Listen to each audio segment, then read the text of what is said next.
السلام عليكم حبيباتي، كيفكم؟ ورمضان مبارك عليكم. حبيت اليوم أغير شوية بالسحور، فحبيت أعمل لكم هذا الكباب، كباب الدجاج على السحور بالكابسة. حتستغربون من الموضوع، بس والله طعمه طلع جدا طيب. يلا بنات، تعالوا على طول على المقادير وتاكلون أحلى كباب على السحور. وهاي التتبيلة أمامكم حتظهر على طول. بهارات شوي مع سماق مع كمون مع ملح مع فلفل أسود والنعناع اليابس، وأيضا عندنا فلفل أخضر وطماطم مقشرة وحدة وبصل أخضر حتى يضيف طعم ونكهة، ومعلقتين من الطحين. هذا صدر الدجاج مغسول ومنظف. بديت بتقطيعه مكعبات، وبعد أبدي بثرمه بهاي الآلة اللي أمامكم. أي آلة تنفع معاكم، المهم تثرموه ناعم، ينطح الناعم. وشوفوا التتبيلة، أيضا ضفت النعناع اليابس حيضيف طعم حلو. بنات، أنا ما صورت، نسيت نقطة مهمة، واللي هي اللية أو الطرف، أو نسميه إحنا اللية بالعامية أو باللغة العراقية. ضفت تقريبا 100 غرام على هذا 3/4 الكيلو من صدر الدجاج، وأكثر من 100 غرام من لية الخروف. ضفته حتى يضيف نكهة وطعم للشوي.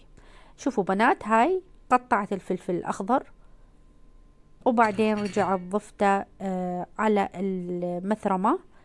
وهذا قطعتين من البصل الأخضر الفريش، حينطي أيضا طعم ونكهة. نخلطهم دقائق، وبعدها شوفوا كيف صار معانا مثل العجينة. وحنضيف باقي المواد أمامكم. أنا ضفت بهاي الفترة الطرف أو اللية، 100 غرام من اللية، بس ما طلع بالتصوير للأسف. وبعد ما ضفنا صدر الدجاج بهاي الكاسة، بديت بإضافة الطماطة، وضفنا البهارات واللي هي الملح والماجي والفلفل الأسود والسماق وبهارات شوي الدجاج والنعناع اليابس. كل هاي الأشياء حتنطي نكهة أكيد، وتقضي على الزفارة إذا كان موجودة بصدر الدجاج. وأنا أيضا صدر الدجاج غسلته بالليمون والماء. شوفوا بنات، وحضيف أيضا معلقتين من الطحين.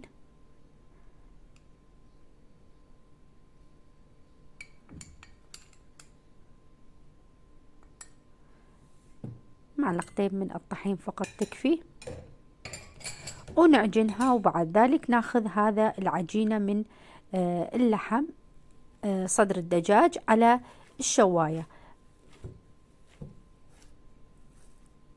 بنات، للسهولة أنا عملتها، لأن هذا بعد الفطور تكون الوحدة تعبانة، فمحتاجة شي سهل للسحور. فأنا عملته بالكابسة حتى البنات إذا ما يقدرون على الفحم. شوفوا بنات، هاي ضفت حفنة من البقدونس أو المعدنوس المثروم ناعم والمنظف، أيضا ينطي طعم. وحنضيف هاي، شوفوا إذا عندكم هاي قطع الكاتشب اللي تجي مع الأكل الجاهز، أنا ما أرميها، أحتفظ بيها.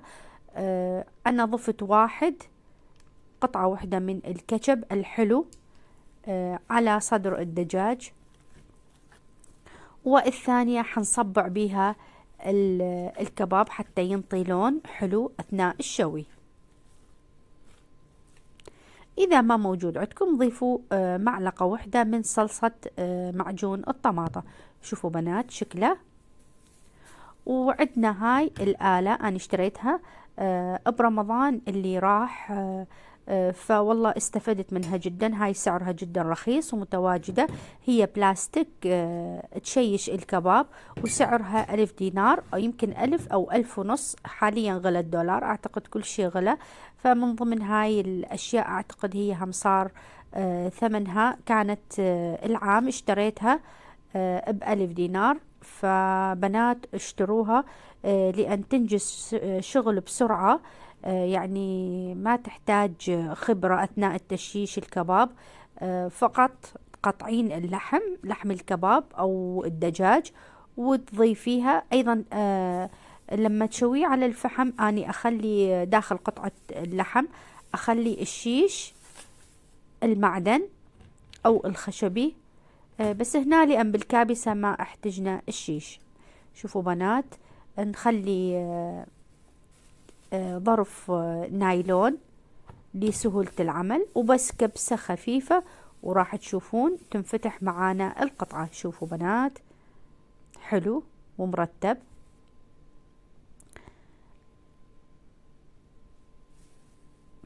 أنا حاعمل معاكم أكثر من قطعة، حتى البنات اللي ما لاحظوا القطعة الأولى. نغمس إيدنا، نغمس الأصابع بالكاتشب، وإذا ما متواجد الكاتشب، المعجون، معجون الطماطم يمشي عادي. وشوفوا هاي بالكابسة، كابسة الكباب هاي يعني ما شاء الله عملت شغل. اكو اشياء نشتريها ست البيت تعجبها بالسوق وتشتريها، وما بعض الاحيان ما نستفاد منها، بس الحمد لله هاي القطعة انا استفدت منها جدا. لان تشيش الكباب بسرعة. ومرات برمضان لما واحد يكون مشغول، أي واحد من العائلة من البنات أو الأولاد تقدرون تمسكوهم هاي الآلة، حيطلع بيدهم التشيش مضبوط وما مفتح من جهة وجهة. شوفوا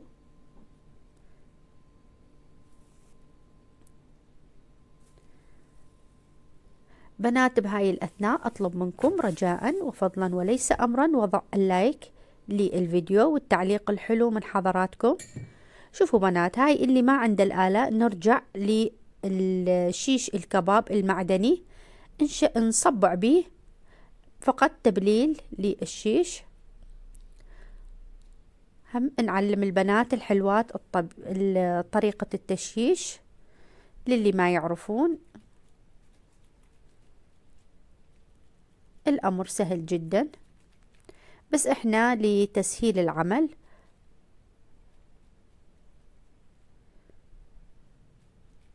شوفوا بنات نسحبه. هاي للبنات اللي ما عندهم الآلة.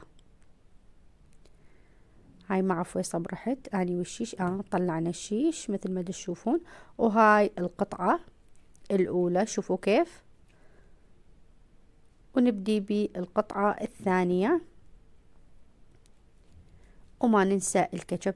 بنات نرجع للفيديوهات اللي دا أعملها وأنزلها على القناة، يا رب إن شاء الله يكونون البنات يستفادون منها. آخر فيديو أو قبل الآخر نزلته، قبل هذا الفيديو نزلته اللي هو كبة رمضان، كبة الجريش.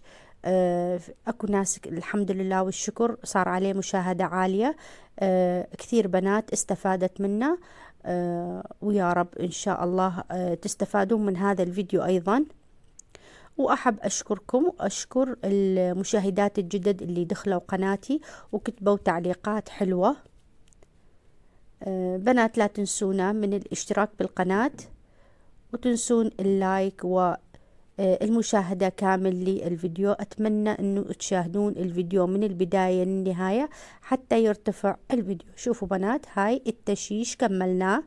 شوفوا ما شاء الله كمية كبيرة طلعت للسحور، ويمكن يفضل منها لثاني يوم. شوفوا بنات، حضرنا الخبز العراقي والبقدونس والطماطة والفجل، بس البصل ما حضرته لأن كان تعرفون واحد صايم بالليل والبصل شوية يعطش. بنات أنا خليت ورق زبدة أو ما يسمى ورق مشحم على القلاية أو الكابسة. هاي الكابسة اللي نعمل بها الشاورما، عملت معاكم بها وصفات كثيرة. وأيضا نغطيها بورقة ثانية ونكبسها حتى إذا نزل منها الزيت أو يظل محتفظ داخل الورقة ويظل الكباب طري. شوفوا بنات بعد لي حد الآن شي رائع. هاي استوى معانا تقريبا، طول بحدود أكثر من 15 دقيقة يعني اطمئنوا حيكون مستوي بالكامل، ما حيكون ني. وهو اصلا كباب صدر الدجاج ما يعني يحمر بنسبة 100% مثل الكباب اللحم. شوفوا هاي الوجبة الثانية حتكون أيضا جاهزة معانا. شوفوا جمال الوصفة ولذاذتها. أهم شي بنات الزيدون باللية أو الطرف أو الشحم، ويكون طعمه جدا رائع. بنات أتمنى لكم إن شاء الله صيام مقبول. لكل مشاهدي قناتي الأحباء والأعزاء، شوفوا هاي وكان جربت طعمها وحدة طيب. وشوفوا المنظر جدا شهي وشغل سهل بدون الفحم. و بتعرفون للسحور واحد يكون مشغول، فهاي الوجبة تكون جدا خفيفة. إلى اللقاء في فيديو آخر إن شاء الله.